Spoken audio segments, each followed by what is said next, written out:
Good evening to everybody, and thank you so much for joining us.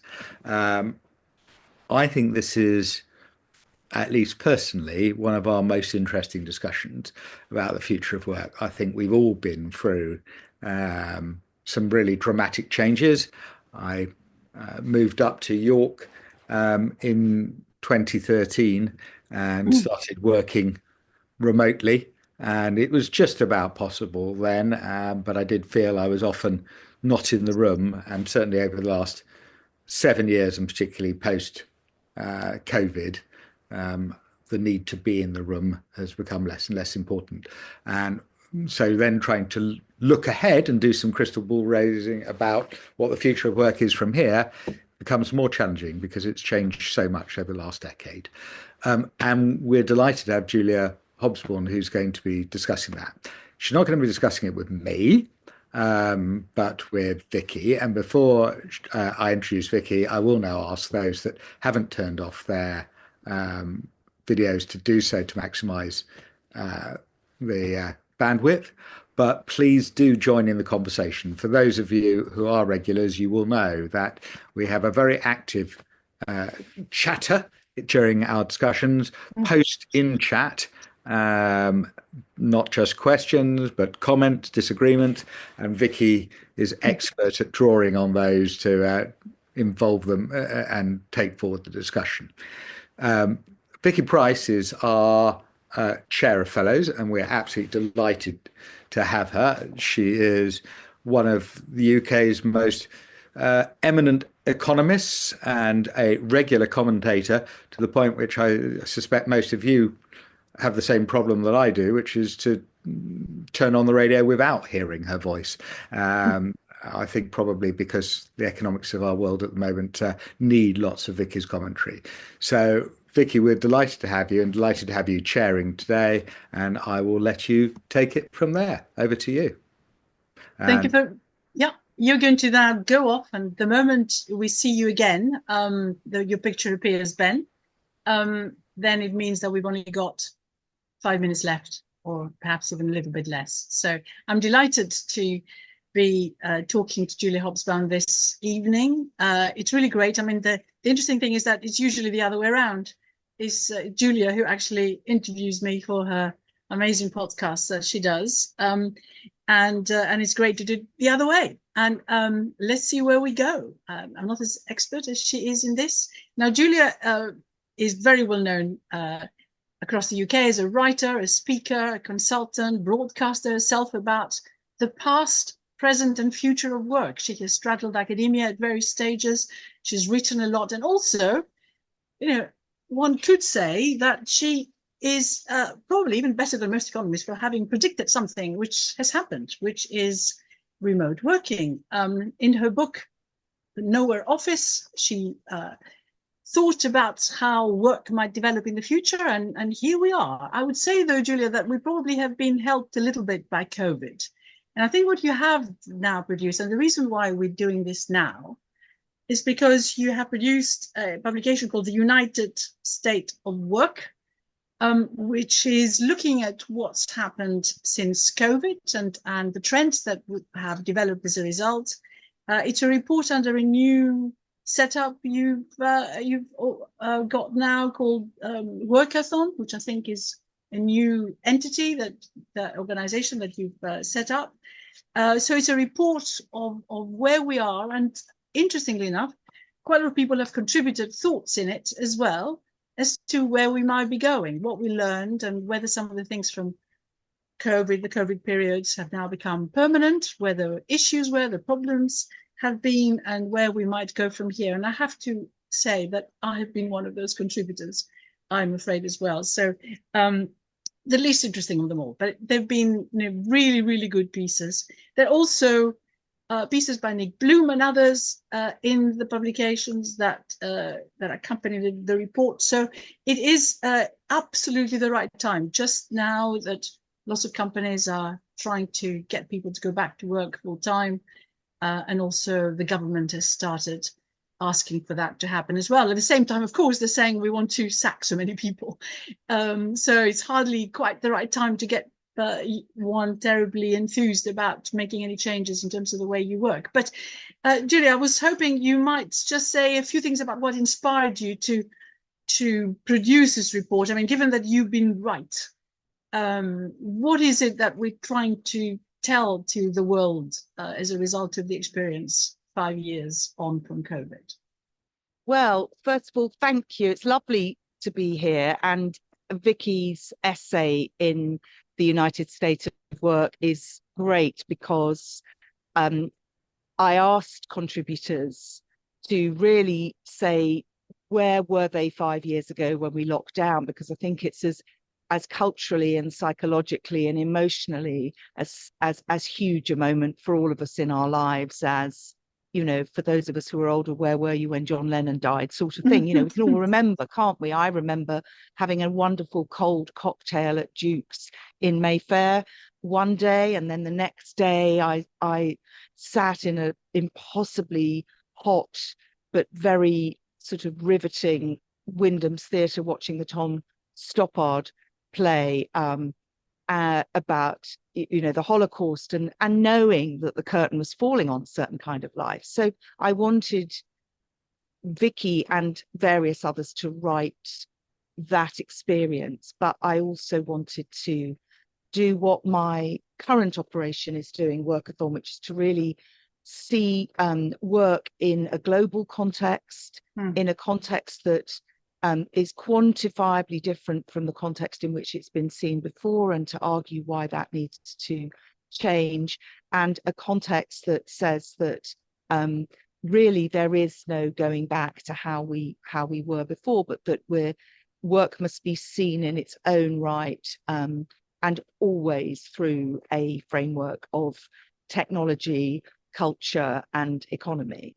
And so we published some research. But Vicky, you're right. I wrote this book called The Nowhere Office. I was actually in this spot in March 2020. Luckily, my living room had just been redecorated. And I was promoting another book, actually, a book called The Simplicity Principle. I remember.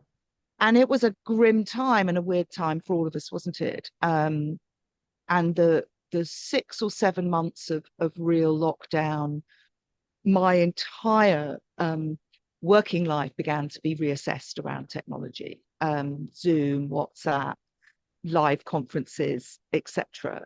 And I just knew, because in a way my thing is zeitgeist. I'm interested in what the culture's telling us about what's happening. I just knew that this was a moment that working life would change forever, because I'd been watching it for years and no one had been interested in what I was interested in. I'd been writing about technology and society and how we live and how we work, but not about work, because nobody thought you could challenge work.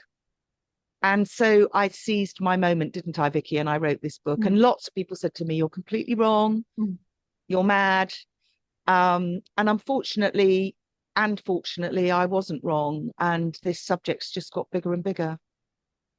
Indeed. But the interesting thing is, of course, that, I mean, you were absolutely right, but you wouldn't have been right if it wasn't for technology. You had obviously already taken that into account, but the way in which it developed, it was adopted, the way in which people have now learned to use it, the big strides that have been made, the fact that even doing interviews, people now accept that there will be glitches. Suddenly you might sort of not be heard because of something's happened to your connection, or a cat might appear if you're on TV and walk right in front of you on your desk while you're doing this interview from home. So people have become more willing to accept a different type of communication, which they weren't prepared to do before. And of course, IT has helped us hugely. Would any of this have really survived if it wasn't for that?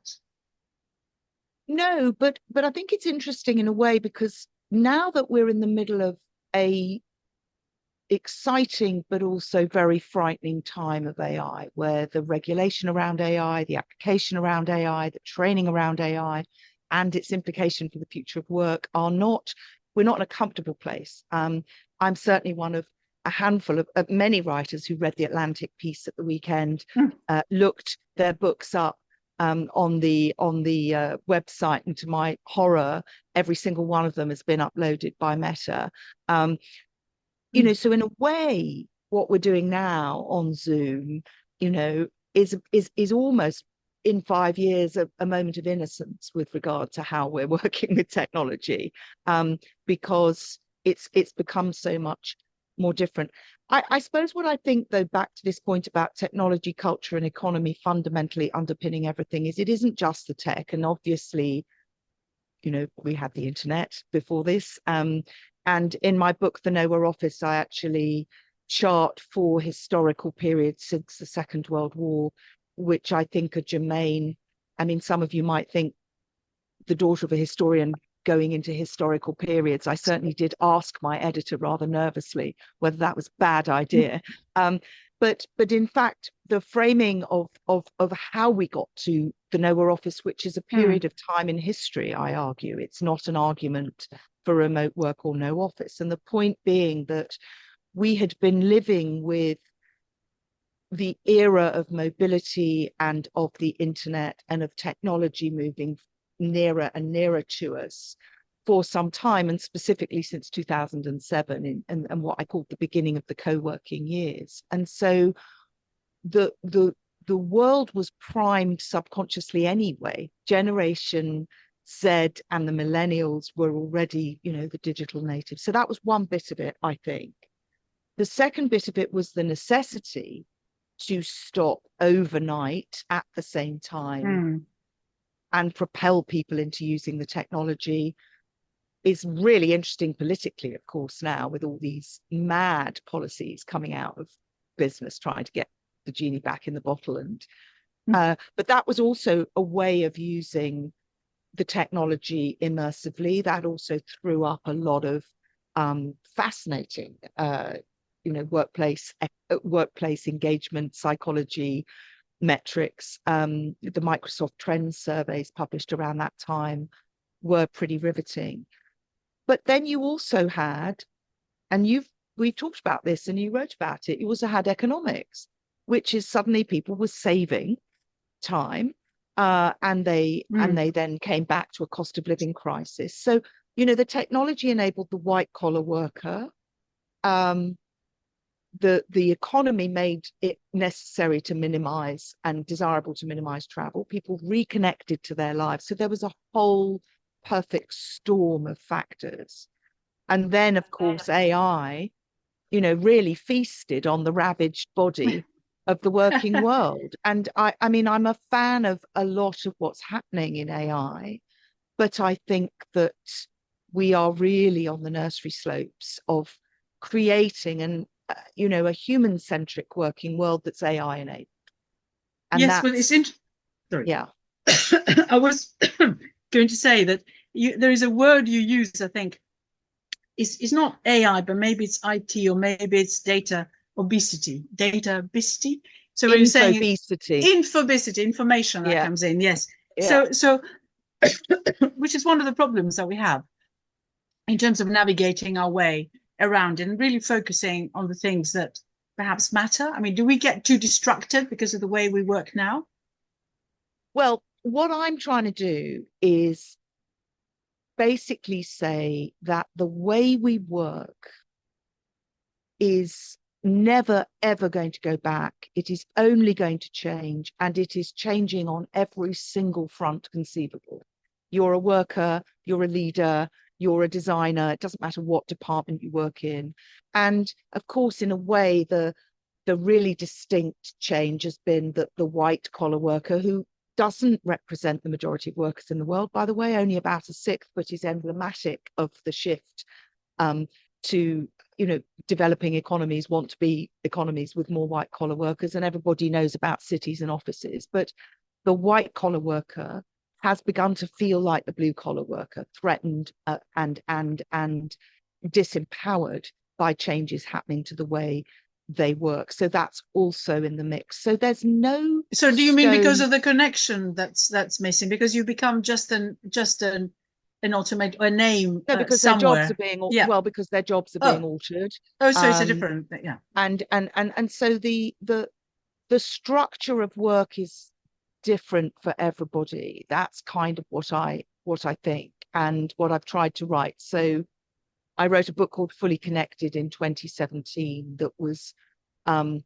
talking about infobesity and something I called social health, you know, that there was a bit of a crisis around connection, and that the World Health Organization, an organization I admire hugely, has not actually updated its definition of health to factor in the digital era, and that it should.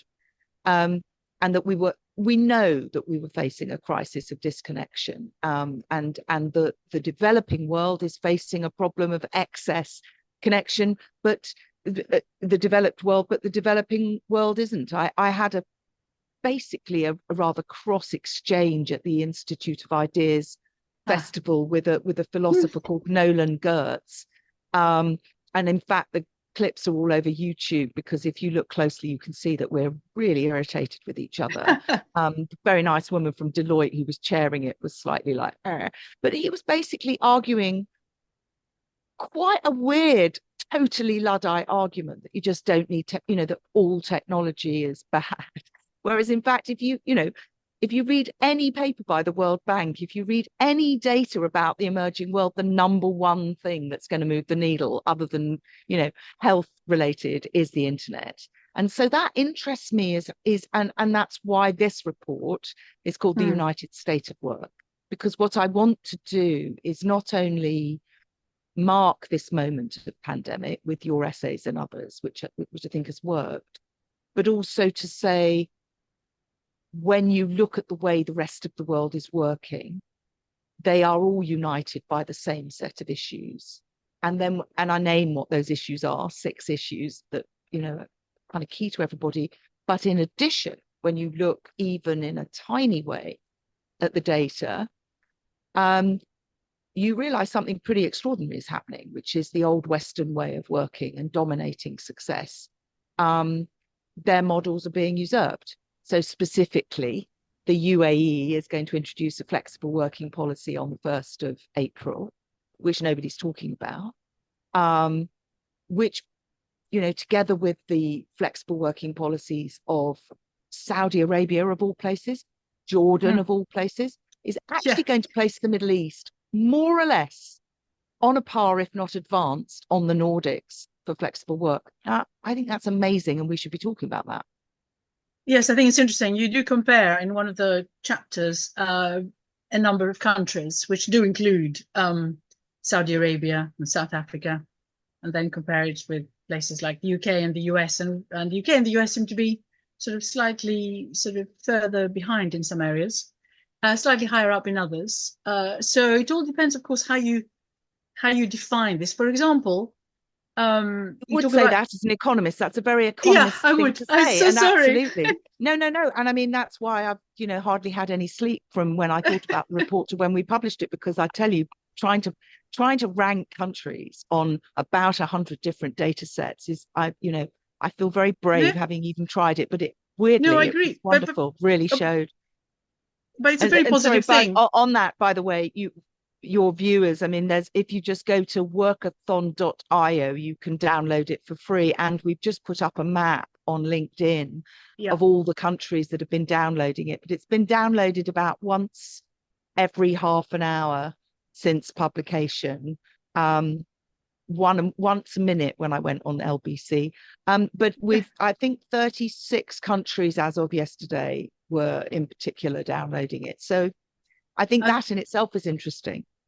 I think this is good. And one of the questions that, or comments just made, is that indeed, I mean, because of this flexible work in places where women perhaps don't have the rightful place in society, perhaps, or work can be brought into work a lot more easily. And of course, this is one of the arguments we've all made about women's employment participation, that actually this remote working is quite useful because you can handle lots of other things. What we need to, of course, bear in mind is that you could also increase stress very significantly, but also you may just end up with a woman just being out of sight and out of mind in a way, and just being there to do a particular bit of work, whereas they don't perhaps have much influence anywhere else. And I think one of the things that really matters generally, as you know, Julia, we talked about that in relation to women more generally, what really matters is being able to make the decisions at the end of the day on how these things develop. And I think if we think that this new way of work allows that to happen, that would be great. So far, we haven't seen huge amount of evidence of that.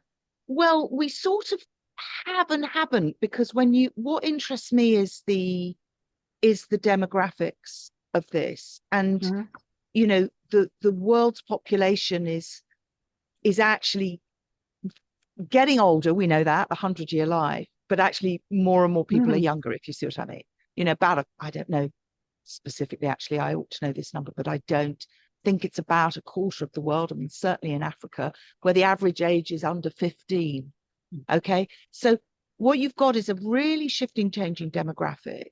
And at the moment, that's going to mean a lot more childbearing women coming into the economy in countries that are rising. So even though we, you know, of course, there's a terrible irony that the rights of women in some of these countries in the Middle East are unequal, there is no doubt that they believe that women will be equal in a certain period of time, because it's shown in the level of investment and the level of women in the labor market, which has gone up in, say, Saudi Arabia, you know, by 10% in 5 years, and now represents a quarter of the workforce. So something is happening. And then you look at America's data, and you see that women's and disabled and, you know, minorities with other restrictions on how they might work, that their participation in the labor market in America reached its peak after COVID. And of course, all of that's being shredded. So really, my point is that America has set the tone for the entire world of work for 100 years, because it invented everything the world works on. It scaled everything. It created the business schools and the HR policies and the mass communications and the mass media and the mass transport and the computers and the internet and all of it. But I think it's really in danger now, not just for the reasons everybody else thinks it's in danger, but I think it's very much at risk of losing its crown as the birthplace of innovation in work. And at the center of that is the fact that you've got a lot of corporate bosses in corporate America reducing the entire argument about the future of work to whether people are in the office or not. And honestly, it's the biggest red herring out there. Well, I think lots of people would agree, but of course there are quite a few. Oh no, there is the odd one, should I say, rather than quite a few in your collection of essays, who seem to think that productivity actually improves with people being at work, and the connectivity. You did mention issues about mental health, the young really wanting to be there a little bit more, the old. I mean, there are some benefits, of course, from that. But there absolutely are. But I think what I mean when I say it's a red herring is that when you actually look at the issues that we need to be dealing with around work, they are not only whether people go into the office or not. They're about the education and skills. They're about culture, people, management, rights, AI, adoption, AI, infrastructure, skills. They're about all of it. And that I find it really interesting to psychoanalyze, actually, from an armchair perspective, those leaders that are clinging to these narratives. And with the greatest of respect to somebody like Jamie Dimon or Demon, you know, who's clearly rather brilliant and very well admired and has made a lot of money. I cannot understand why a company like JP Morgan, that has investments, for example, in the Middle East. I mean, I think he went to the Dubai Expo or whatever the big trade thing was. You know, they're getting it so wrong on where the trend is, and beginning to sort of worker shame, which is completely unproductive. Well, so that's what I mean by red herring. That's what I mean by red herring. I understand, but I mean, don't forget Jacob Rees-Mogg and so on. And even now, where, you know, the more senior civil servants are supposed to go in for a certain number of days, and it's perceived to be, you know, the thing to do. And even though quite a lot of people under them, I'm guessing, would much rather carry on working as they have done for the last few years now. So there is a big issue there. So presenteeism has been a really important part of what was the norm in terms of how you run an office and how you got promoted. which is certainly in the States, it had definitely been the case. Starts very early in the morning, all that sort of stuff. Work hard, especially in the banking sector, sort of all day. And there have been some interesting questions that have come through. One is, we talk about work. Why? I mean, we had all assumed that perhaps we would need to work less.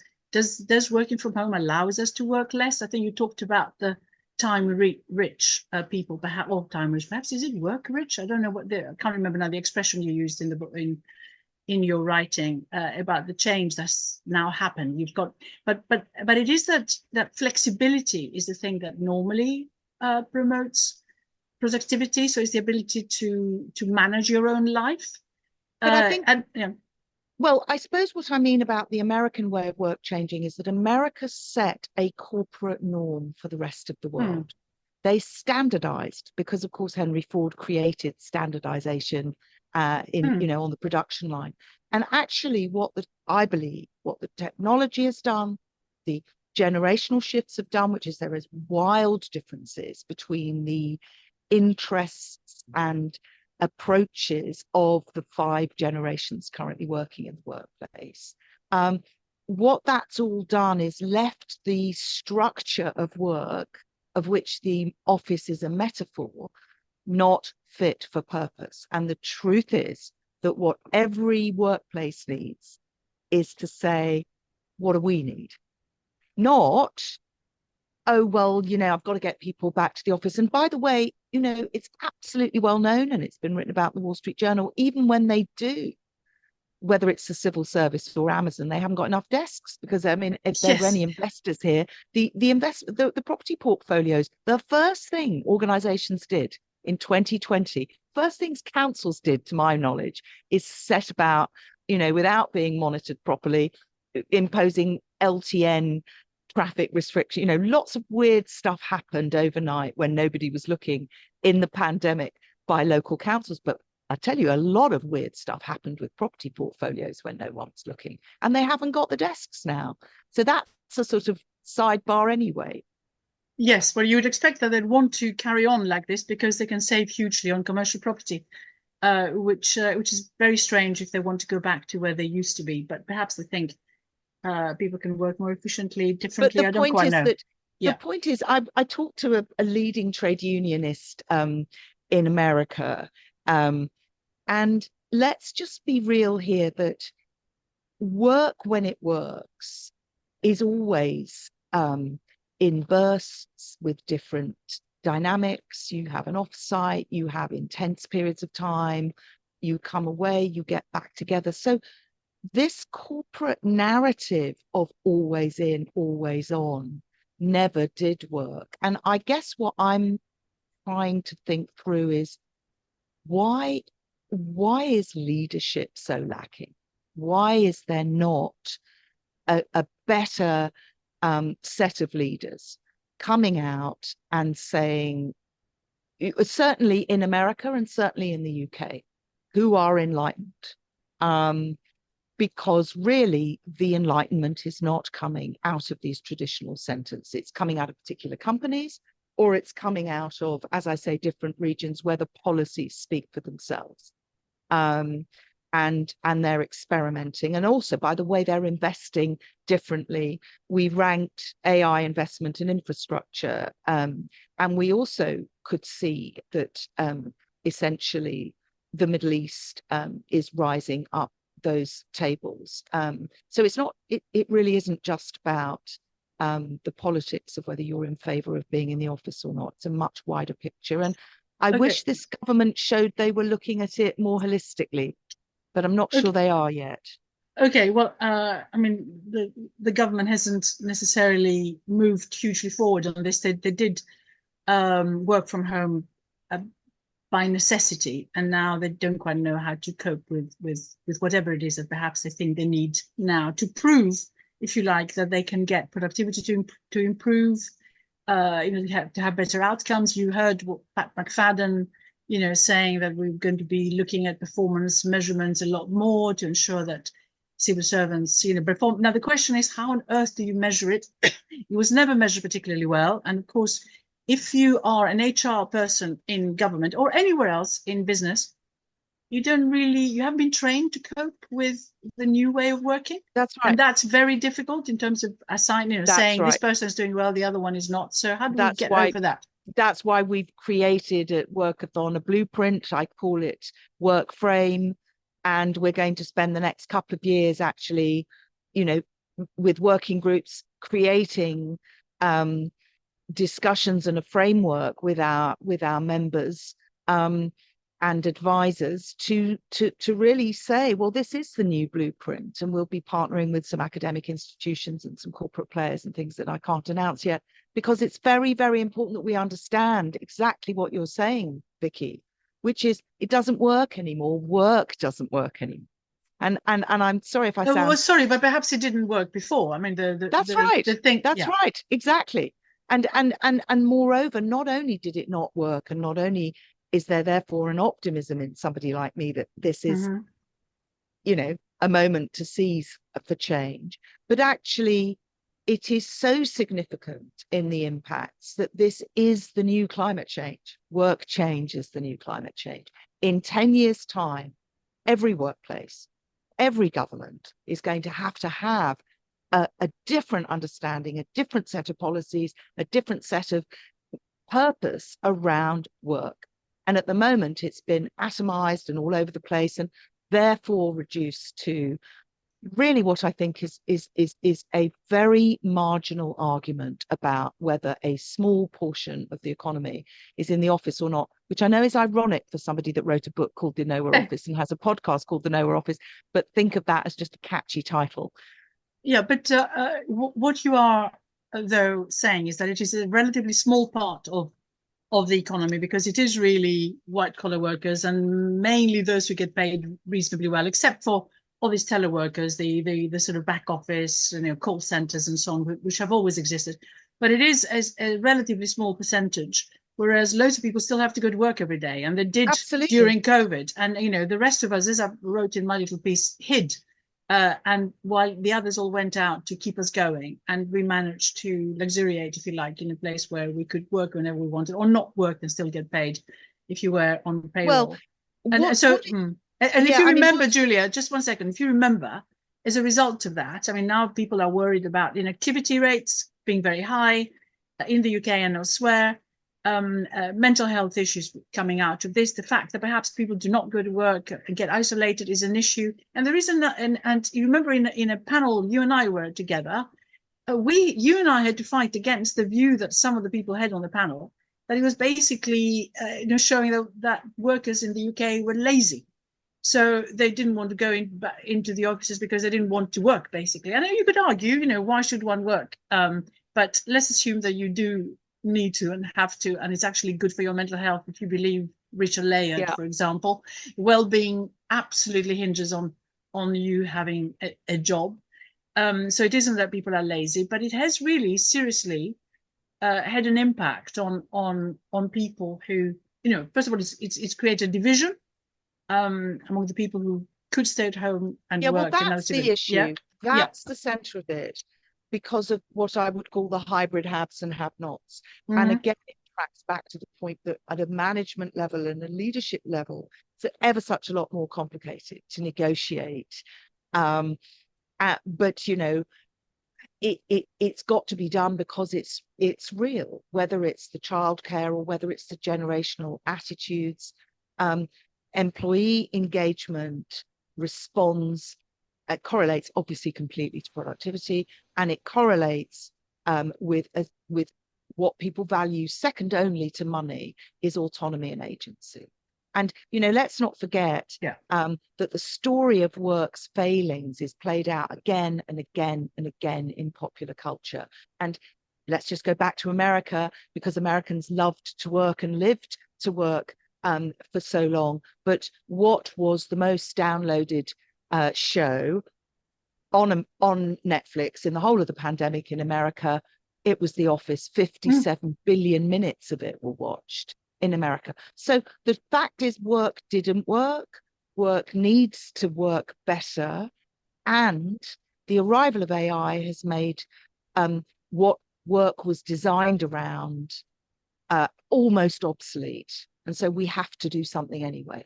Okay, so two questions I think from me now, which is incorporated quite a lot of what others have asked. I mean, there is a question right now because you talked about autonomy and agency, and of course, as we said already, it varies depending on your income. So those who can do it, we found that those who were able to work from home were those with a higher income distribution, in the higher income distribution than those below during COVID, which is really worrying. So there is an issue. If you can have flexibility and do what you want if you have a certain amount of income. You can't really Yes, have it but on further that, down. but that is true. But again, we need to broaden our lens. So, for instance, several years ago, I was on the board of something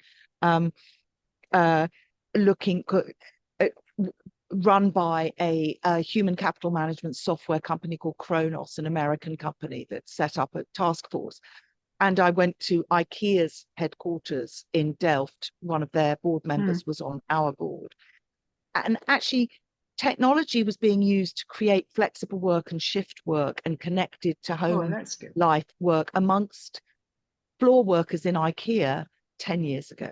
So it's actually wrong. So was it to enable it, or was it to also control them?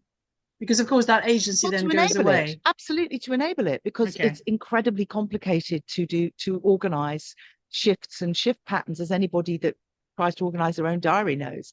And by the way, I don't believe that these plugins and AI models for scheduling are necessarily the answer, even though that's a big growth market in offices. Is scheduling software, and software that will tell you whether there's somebody else that you know coming into the meeting and so on. So there's some also really interesting business areas developing. But my point is that I think, and that's why I call it the United State of Work, we are all united by what work is and needs to be. Actually, 3.5 billion people on the planet work or seek work. So that's just, under half the world's population. But only Google searches are done more every day than people who work. 8.5 billion searches are done on Google every day. But the next number down of what everybody does every day is talk about work, think about work, look for work, or do work. And yes, but sometimes you do that more effectively if you are with people. And that's one of the arguments made by some people who've written this yes, the but essays. It's not an informed argument. My point is that when you look at organizational behavior, when you look at people aren't looking properly is the problem. And I mean, one of my arguments is that we actually need a global library of work literature, and we need AI to help us. I've actually, in the process of pitching this, the fact of the matter is there are many, many, many examples less than 70 years old of management and organizational systems to help cultural cohesion. And in fact, my model of the framework for work is modeled on somebody nobody's ever heard of, who's incredible, called Geert Hofstede, who's former IBM. Only work nerds like me or people who've done MBAs know who he is. But Geert Hofstede's cultural dimensions are landmark, and they are about, for instance, how the world works differently. If I'm in Japan and I hand a business card, it means something different. And you, Vicky, would very much like his cultural dimensions, which include things like whether it's a masculine way of working or not. And so my point is that these arguments, frankly, I don't mean your arguments, but the arguments I hear again and again and again from chief executives, they're just not good enough. They're not well informed enough. And it's time we've got to get real and get our heads around this stuff. Well, I did. Why can't everybody else? Of course, but you'd be pleased to see in the chat that people agree that what we really need is to discuss and identify, if you like, the issues and have a better way of working. But you're not going to achieve that with the types of leaders we have. You need a new you can always change. My favorite joke is, how many Californian psychoanalysts does it take to change a light bulb? Well, one, but the light bulb has to want to change. I'm not value judging any of these people that are coming out with Luddite arguments, but my point is that I really do not believe that the financial model that built the American way of work, which is the dominant way of work in the world, is going to survive. Because when you look at what these other countries are doing, you look at the changing demographics, you look at the impact of AI, to me, it's obvious. And I think it's time that we started having that conversation. Okay, people will tell you, and certainly economists so far, even though I said that flexibility has been proven, CIPD had done a lot of work here showing that flexibility was the way to improve productivity. But so far, we haven't seen any huge uptake in productivity across the world as a result of this. Yes, perhaps we've seen more people come into work who perhaps wouldn't have been able to do so because of different way of working. So we haven't seen increased numbers of older workers being retained, if you like, because still the same HR conceptions exist. And that's in the West, and in Japan it's beginning to happen. So something like 13%, I think, of over 65s are working in Japan because they have demographic issues. But in places like China, we've just been seeing some data which suggests that if you're over 35, because of the requirements of AI and IT, which are perceived to be requirements that only young people can meet, you have difficulty getting a job. And that's a serious issue. So all of that when is, we're looking at the benefits. That's what our frame, but this is my point is, I'm not advocating hybrid work or remote work. I'm saying that this moment in the history of work and the world has opened up an amazing opportunity to reset the experience of people.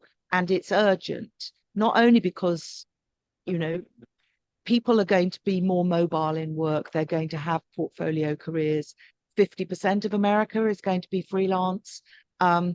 And so there are massive implications for laws and rights about how do you manage a workforce, that what protections, everything is changing. And so the question of flexibility is one aspect. For instance, we did a tiny snapshot study. We took 12 countries across Africa. We looked at South Africa, Brazil. We looked at the world. The ones I mentioned. These regions. They all locked down in March 2020 to some degree. And we looked at talent mobility, everything from digital nomads to their investment in talent and so on. And we looked at AI adoption and infrastructure, and we looked not just at flexibility, but sickness benefits and rights, parental leave, and so on and so forth. And just by way of example, so to your point about also but the demographic here, I don't think we get the right picture yet. And one of the things I'm trying to do is set a blueprint for what a new way of looking holistically at the issues well are. which I mean, your point is made by the fact that the way you looked at it and the way you classified various countries in your study, the US out of those 12 comes at the bottom of it. Well, it comes at the bottom on flexibility and for women and on women statutory but also leave, Britain. I mean, Britain has the third largest investment in AI. It's extraordinary, but Britain's broadband's not so good.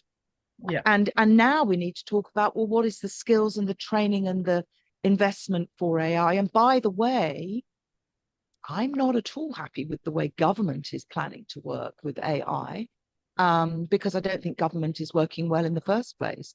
So if you totally take away its skill sets and farm it out, these are really complicated issues we have to talk about. And I think on some level, they're not being talked about because it's preferable to just talk about, the fisticuffs over whether people should go back to the office or not. Yeah, but you can't look at the private sector and think that they can do it. They're doing it any better, because look at the Horizon scandal and everything else, which was big companies, things that could perhaps have been done by hand before, someone going into a post office and checking. Now you leave it to some sort of IT system, and it can go horribly wrong because the people have disappeared. So there is a bit of an issue as to how do we achieve that type of productivity in the future. But also, in a way, the things that I wanted to ask you, because we're getting near the end, is the sort of well-being issue. Are people really, happier as we are now? Have you looked at any study that, I mean, we still end up with the grumpy French and the very happy Finns, it seems. And strangely enough, the Israelis were very high up in the recent thing I saw, number 4 in happiness. Well, I mean, I don't know who's put this together. Yeah, I mean, I don't, that's, I feel like that's a bit of it, my God, you do a ranking and facts change sort of thing. I mean, you're talking about the happiness index. And in fact, when we did our snapshot of the 12 countries to present them, we did a map and we showed whether they were in which intergovernmental organizations they were in and what their GDP was and how they ranked in happiness rankings. But none of it, I mean, look, well-being and health has moved from not being understood at all in my 4 historical phases of the NOAA office, which you're welcome to look up. The optimism years, the mezzanine years, the co-working years, and the NOAA office years. I mean, health has moved a long way. And by the era of the co-working years up to the pandemic, the concept of well-being was pretty beanbaggy in offices and workplaces. And it was really, it was welcome to bring in the question of mental health, but it was not done in a very sophisticated way, arguably. Then you actually hit massive real health. And Britain has been very affected, but so's everywhere else. So the long COVID story is there as well.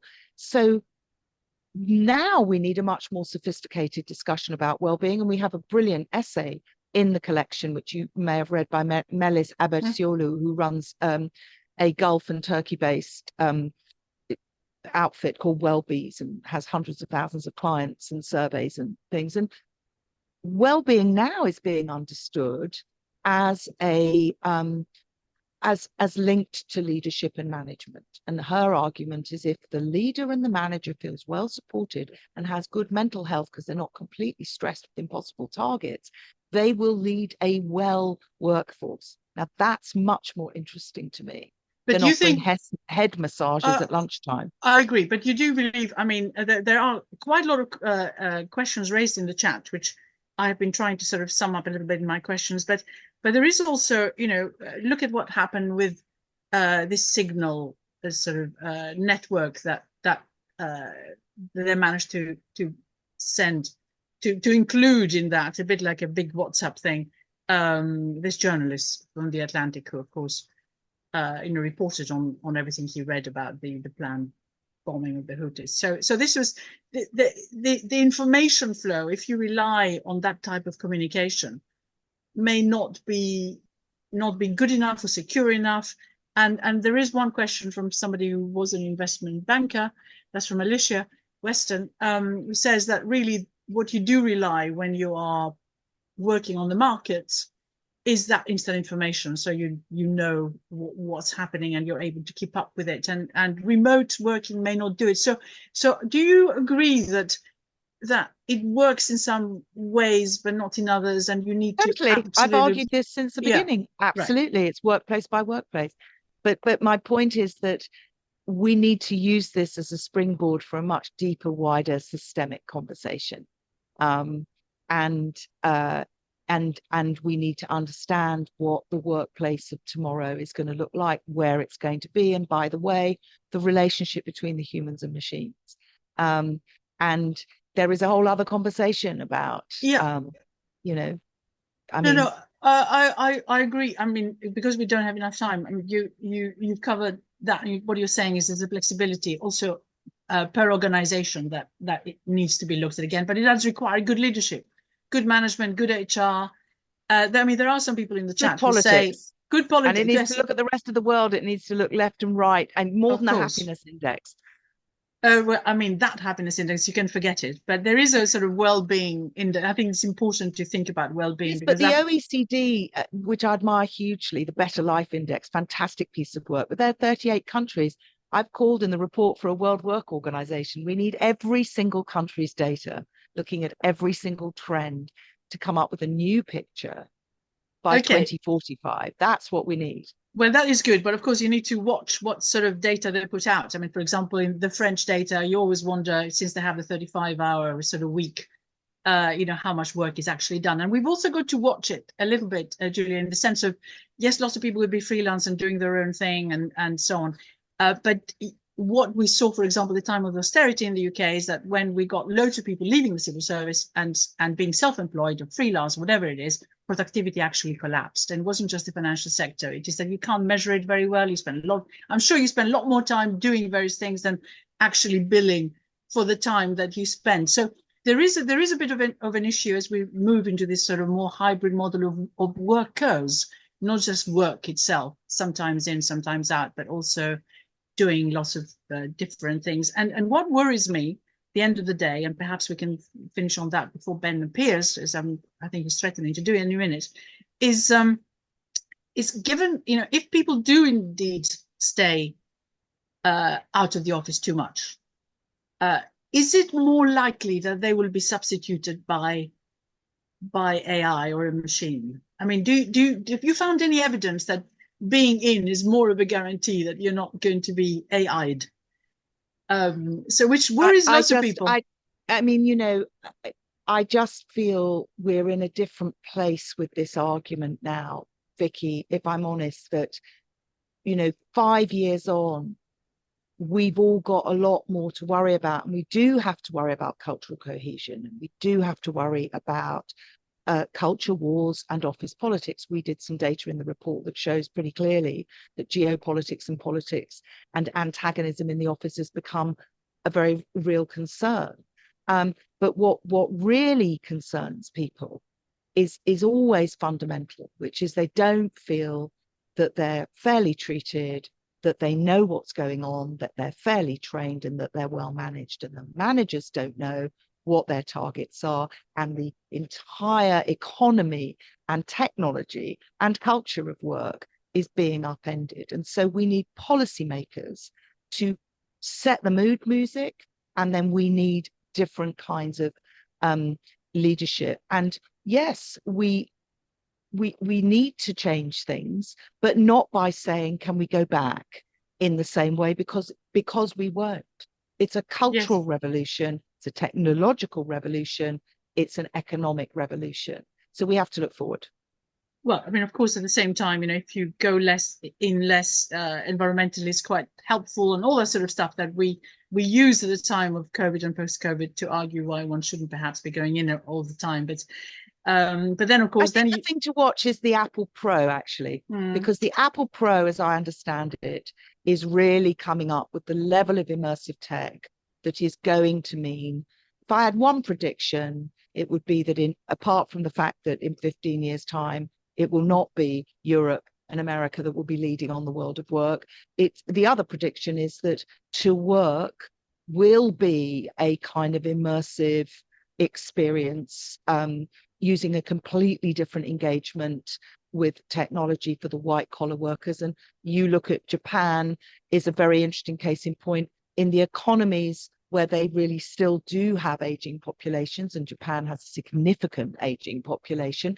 They're bringing in the robots. And so it's the dynamic of the human and the machine and the use of technology and the literacy about that technology and what it can do well and what it can't do well that I think we need to focus on really fast.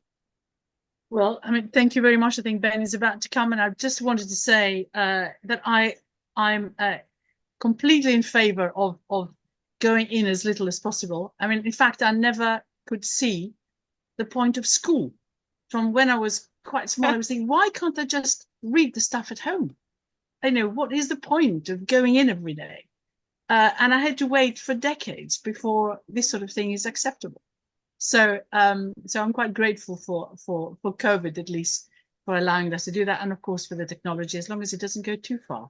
Anyway, Ben, thank you very much, Julia. This was really great. I hope for everyone that I did cover as much as I possibly could from the chat. But that was very illuminating, and I think what we got also from the chat is that people agree we do need to rethink, and we do need people to sit down and really re-examine the whole process of Well, we're doing work. it at Workathon, and you can have a look. And if you're interested Brilliant. to know more, contact me. Thank you very much. Well, Ben, Thank you for having me. No, thank you. Thank you, Julia, and thank you, Vicky, for a really illuminating discussion. We've been posting about your report constantly in the chat. I'm going to burble for a moment again, just so that people have the opportunity to click on that link before it vanishes. We also, huge thank you to the person who midway through our discussion donated £50 to Radix Big Tent. I was going to say, I often say about going to the cinema, I'm actually on my way down the pub after this. Pubs are now very expensive in York, and it's £5 a pint. And since you've saved me going down an hour earlier, I can spend that £5 donating to Radix Big Tent too, and I hope everybody else will do. Julia, Vicky, a really great discussion. We need to continue this conversation. I think there are clearly some related issues that we haven't got into.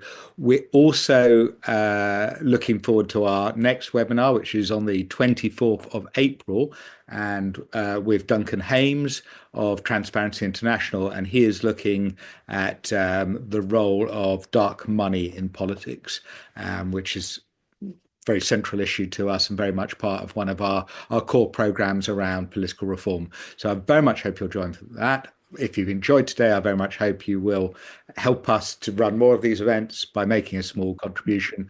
And thank you once again to Julia for joining us and for a great discussion, and Vicky for chairing and for all your support. Thank you and good night. And do by all means turn your camera on to wave goodbye if you'd like to do so. That was a really good discussion. Could I also thank Georgie and Sophie for putting this together, which is great. So thank you very much. Thank you. Thank you, everybody, and good night. Julia.